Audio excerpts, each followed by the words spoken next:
Dihay banag asawa nga akong gihusay, hapit magpinatyanay, kay sad-an ko nung iyang bana, kay nasakpan sa asawa nga nangabit 2 weeks before sa ilang silver wedding anniversary. Ug hapit patyas asawa ang iyang bana, ug ang bana hapit sad magpakamatay, kay gikuha niyang iyang pusil, ug ipusil niya siyang wa madayon, kay nailog sa mga anak, ug akong gihusay, ang asawa, sige, kana pa dir, saan gini, animal, kinistanan, dahil isagpan, ang bana, kaduko-duko lang, duko-duko, naghilak, akong ginang asawa, kaning imo bang bana, naghilak naman unsa may imong gibati, na nagtanaw kasi imong banang naghilak, niya imo pag yung sigyag tulisok, ingon sa asawa, adamo gina siya pa din, dayog hilak-hilak. Pero ang gibuhat, yawan noon kayo. Anak siya, sige, yaw-yaw. Ako din gipangutan ng asawa, ato ba, mas bana? Nasakpan ginimo ni siya, nga nangabit. O padre, kibaw ko kaila ko siyang kabit, giangkon sa na niya. Sige, may di ay. Iniangkon sa, nako tinuod na brad. Kataadyo ko padir. Nakasa ko sa akong asawa, ingon siya. Nako mayo. Nako ikaw asawa, waday ka katampo sa iyang pagpangabit. Ako padre, wag yung ko magbinuang sa mong kaminyoon. Katinakong yung ko sa mong kaminyoon. Kadi siya padir, bago paming minyo, doon na ni siya nakabit-kabit. May gani kay nasakpan ako. Mga katong 5 years pa mi. Karon iyan na sa nanggiusap. Ako, wag yung ko padre. Naku ka nang imong sinultihan ba? Maugid na'y gatukmod sa imong bana pagpangabit.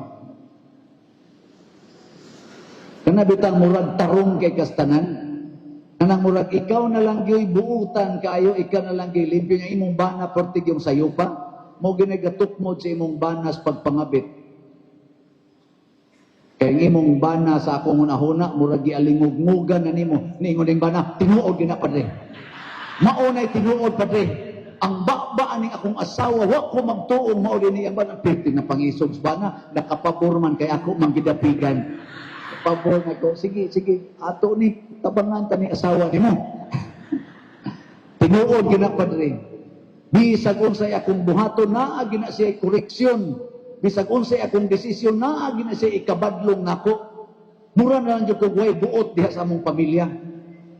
Ako yung feeling pader. Wa na ko'y asawa. Ha? Kung sabi kong feeling, ang kuyog na ko pader, murag akong mama. Magsige na lang badlong, sigig pangasaba, siging badlong, sigig pangasaba. Ang akong feeling, mura na hinoon kong anak. Nakuha mao deng nanguyab ka. Kay feeling ni mo ulitaw na ka.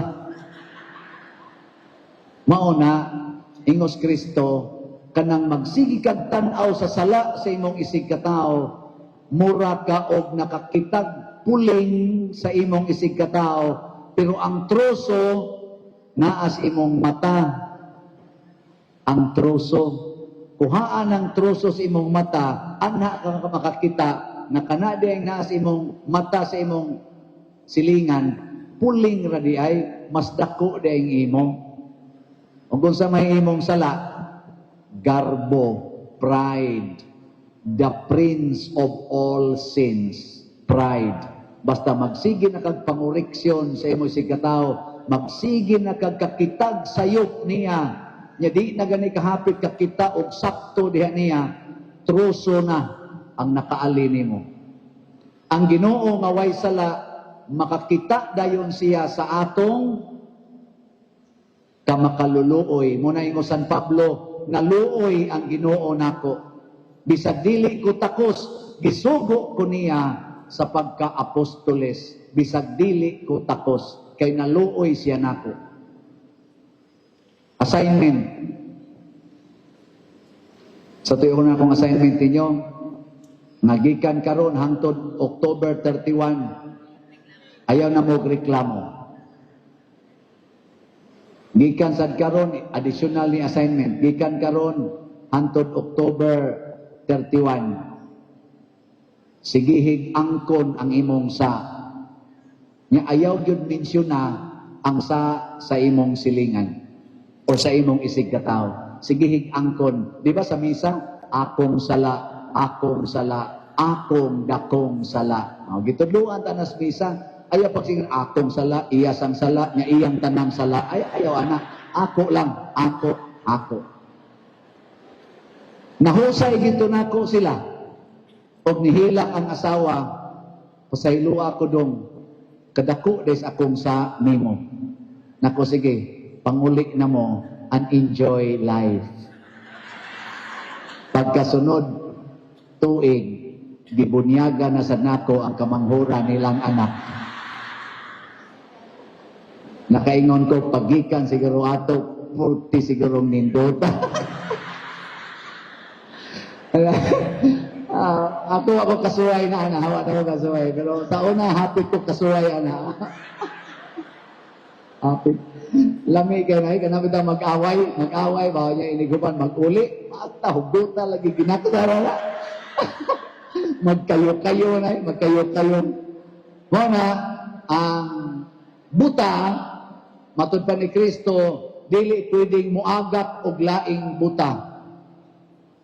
Pasabot, kanang sala mga igsuon mo na mutap-tap sa atong mata, mabuta ta, basta nana ng sala. Kung dili ka kamong mutangtang sa imong sala, ayaw pang ambisyon na imong koreksyonan ang sala sa imong isig katao. Kay utro sa kang buta, magkuyog mong duha, mga huog mos kanal. Ang tunas ang imong sa. Nasag ko'y classmate sa high school sa una, kurtigit college, gwapa gyud kayo, buutan pag yun. Mao tatoy akong panguyaban pag first year namo. Kaso lang, ang iyang lingkuranan dito sa Pikas, niya ang akong napanguyaban, ang tupad hinuon ako. Di layo ko man siya.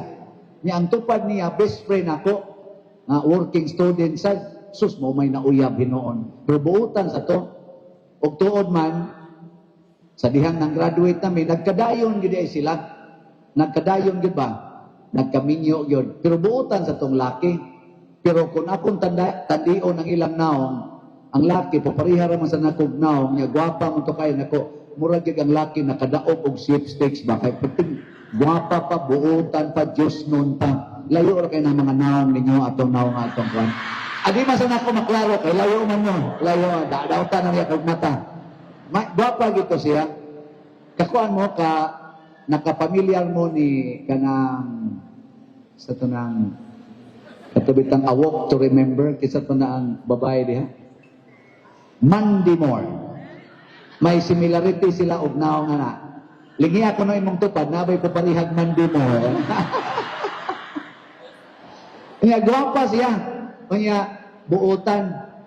So pagkapari nako 3 years after ko napari, nitawag man ako ang katong akong classmate. Father, pwede ko makikita nimo? Ako, sige, nag-set na may schedule. Pagkita na namo, naon sa may atong istoryahan, hilak siya mayo, sige hilak. Father, wadyo ko nagtuo. Few months pa lang, nasakpan ako akong bana na ay kabit. Ako si Kuan, siya, Ngano nakabuhat man siya, ana nga, wa siya maikog nimo. Kabati niya, no? Ako bang siya ayaw sa padiroy, ayaw anak ko, di ba? Ako bang exaggerate? Kabati niya, no? Nangabit siya. Purti gitingaling gwapahas iyang gipangabit. Siya, maunay nakasakit pa dir kay batig now. Purti ginakong kuana pa dir kanang physically pa dir ba di ko kauyon sa naong. Ako ba si galagot lang kanang pertigyod na kung pangutanas Ginoo pa dir ug unsay akong sa nga nagtinarong mga ikoniya na sila'y anak duha ka buok.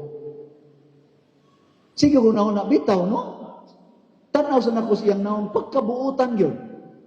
Guwapa pa, buutan pa, Diyos nun pa. Nganong natintal pangabit ka tong bana? Sige siya hilak. siguro ko bitaw, no? Sus, pader, tabangit taong kong ampo, pader, sao, manin ako, dawata lang yun na, day. Dawata lang yun, saka sa una-una, mirisi sa kan, layo na. Pero biyaan kasi mong bana, madadaba man.